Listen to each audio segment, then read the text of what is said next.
Jadi Khawarij ni tuan-tuan punyalah dahsyat sehingga kan kalau kita lihat mereka sanggup membunuh para sahabat yang besar-besar. Bahkan sebagian ulama mengatakan bibit Khawarij telah pun muncul pada zaman Sayyidina Uthman. Kerana itu kerana Sayyidina Abu Umar dibunuh oleh orang Majusi, tapi Sayyidina Uthman dan juga Sayyidina Ali dibunuh oleh orang yang mengaku agama Islam. Orang yang membunuh Sayyidina Uthman ini mengatakan Sayyidina Uthman telah mengubah Al-Quran. Bibit mengkafirkan para sahabat telah muncul. Ketika Sayyidina Ali nak pergi ke Syam, tiba-tiba dengar Khawarij telah mula membunuh beberapa orang sahabat, maka terpaksa tarik balik berperang di Nahrawan. Takut-takut nanti mereka akan membunuh lebih ramai lagi orang di Kufah. Maka itu di antara peperangan pertama Sayyidina Ali radhiyallahu anhu dengan Khawarij. Dan memang disebut oleh para ulama, bukalah kitab-kitab fiqh, ciri Khawarij yang paling utama sekali mengkafirkan umat Islam yang lain ini. Walaupun disebut sebagai ulama ada lebih kurang 30 ciri, tapi ciri yang paling utama adalah mengkafirkan umat Islam yang lain.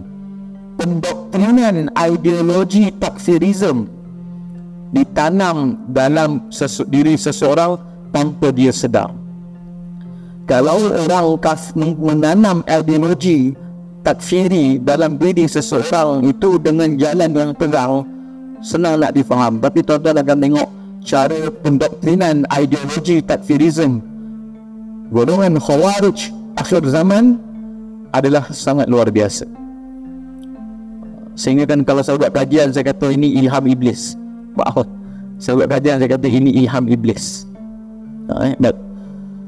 Sebahagian pengkaji Islam membahagiakan Khawarij kepada Khawarij awal zaman dan Khawarij akhir zaman. Dan tuan-tuan pun tahu, kita pernah melihat Irhabiyah ataupun terorisme di seluruh dunia dan mula melanda negara-negara umat Islam. Muncul golongan-golongan seperti Al-Qaeda, kisah yang panjang. Saya di pada awal banyak bertemu dengan golongan-golongan JI, Jemaah Islamiyah, yang menganggap diri mereka sebagai cabang Al-Qaeda di Asia Tenggara. Munculnya JI ini diasaskan di Malaysia walaupun berkembang banyak di Indonesia. Mula-mula Al-Qaeda ini bermuncul berbawa slogan anti-Amerika, dia belum bawa slogan anti umat Islam. Mula-mula keluar betul dengan anti-Amerika. Jadi sejarah dia agak panjang. Begitu juga dengan Syabab di Somalia, begitu juga dengan Ansaruddin di Algeria, begitu juga dengan Ansaruddin di Mali. Tuan-tuan tahu Mali negara Afrika umat Islam, tapi pernah minta bantuan daripada Perancis untuk berperang dengan golongan Ansaruddin.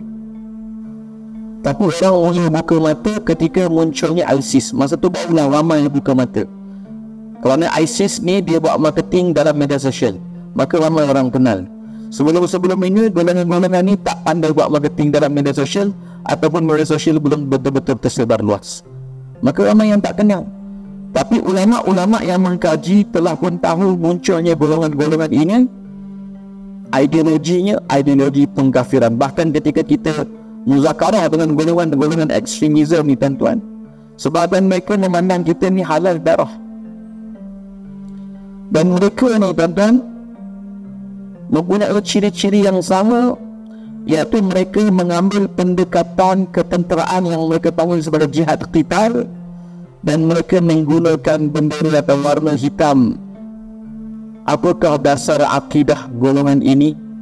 Kenapa mereka timbul di negara-negara Islam? Apakah kitab-kitab yang mereka sebarkan? Apakah ideologi yang mereka tanam di dalam pengikut-pengikut mereka sehingga kan Engine Marxist yang gaji 20,000 lebih di Malaysia ni sanggup tinggalkan pekerjaannya untuk join Jemaah Islamiyah. Saya dah tak lawat dah, terus bawa video-video orang sembelih, orang macam-macam. Dah tak lawat dah nak tengok tuan-tuan yang dimuliakan oleh Allah Subhanahu Wa Taala. Ketika nak membuat laporan penilaian tentang golongan ini di mahkamah. Hakikatnya setengah orang tidak faham jenayah yang berasaskan ideologi.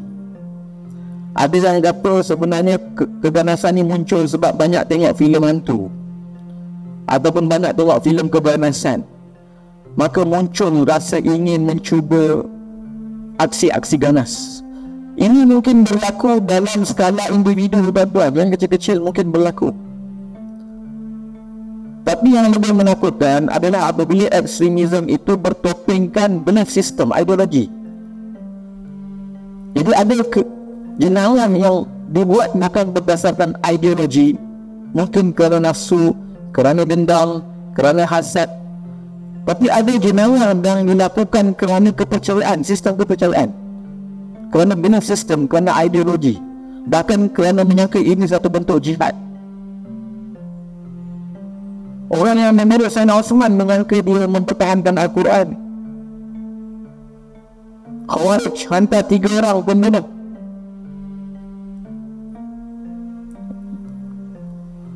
Mereka membunuh para sahabat.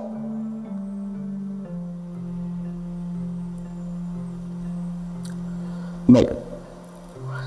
Hakikatnya tuan-tuan yang dimuliakan oleh Allah Subhanahu wa taala, Rasulullah sallallahu alaihi wasallam telah pun menyebut hal ini di dalam hadisnya dalam Sahih Bukhari.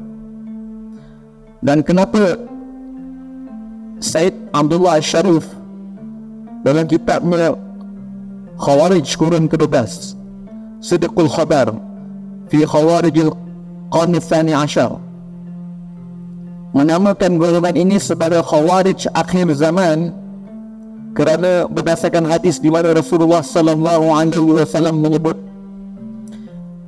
daripada Ali bin Abi Thalib radhiyallahu anhu, beliau berkata, aku mendengar Rasulullah sallallahu alaihi wasallam bersabda, ya'ti fi akhir zaman, akan muncul di akhir zaman. Kalau kita jumpa golongan ini, kami uraba ustaz, kami golongan uraba, ada dah nasyid uraba, kami bukan uraba, kami saya rich.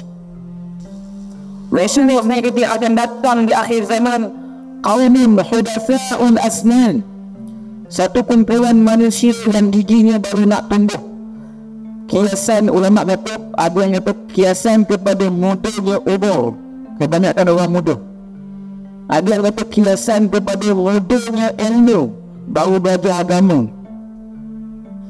Tapi dah ambil sikap ekstrim. Sufaha'i ahlam, mempunyai mimpi-mimpi yang bodoh, menyangka mereka benar sedangkan di atas kebatilan, menyangka mereka mujahidin, ulama sedangkan mereka khawarij. Yaquluna min khairi qaumin bariyah, mereka mengucapkan perkataan-perkataan Rasulullah daripada Al-Quran dan Sunnah. Dalam sebagian ini lain hanajirahum, tetapi tak melepasi Al-Quran dan Sunnah itu, tak sampai, tak melepasi pangkal leher mereka. Yamruquna min al-Islam kama yamruqu as-sahmu min ar-ramiyah, terkeluar daripada Islam yang lurus seperti panah terkeluar daripada busirnya. Kiasan kepada beberapa perkara. Pertama, halusnya, cepatnya dan susahnya nak bertaubat. La yujawizu imanihim hanajirahum, iman mereka tak melepasi pangkal leher mereka. Kata Rasulullah bahkan dan sebagainya, yaqtuluna ahlal Islam wa yad'una ibadatal ihsan, membunuh orang-orang Islam tetapi meninggalkan penyembah berhala. Fa'allama laqitumuhum, di mana kamu menjumpai mereka, kata Rasulullah, faqtuluhum, perangilah mereka. Fa inna qatlahum ajrun liman qatalahum yawmal qiyamah, sesungguhnya memerangi mereka itu terdapat pahala bagi orang yang memerangi mereka pada hari kiamat. Jadi mana Rasulullah kata faqtuluhum, maknanya kamu akan berperang dengan mereka, ini dengan khawarij, kerana mereka akan mengangkat senjata terhadap umat-umat Islam. Maka fenomena yang kita lihat ini tuan-tuan bukanlah fenomena yang memang tak diberitahu oleh Rasulullah.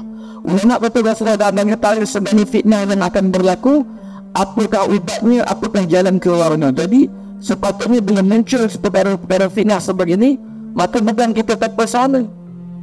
Ada cara untuk bersama, pergi mengeluh pula orang-orang supaya pergi berjihad di negara Syria atau Iraq.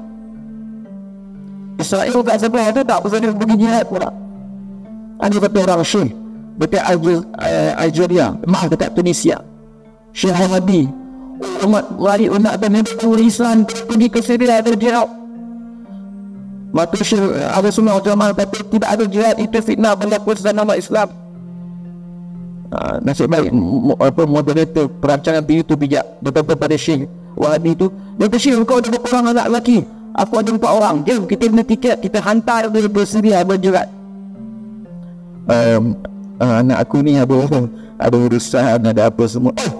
Anak orang pandai usaha pergi jihad, anak sendiri banyak urusan.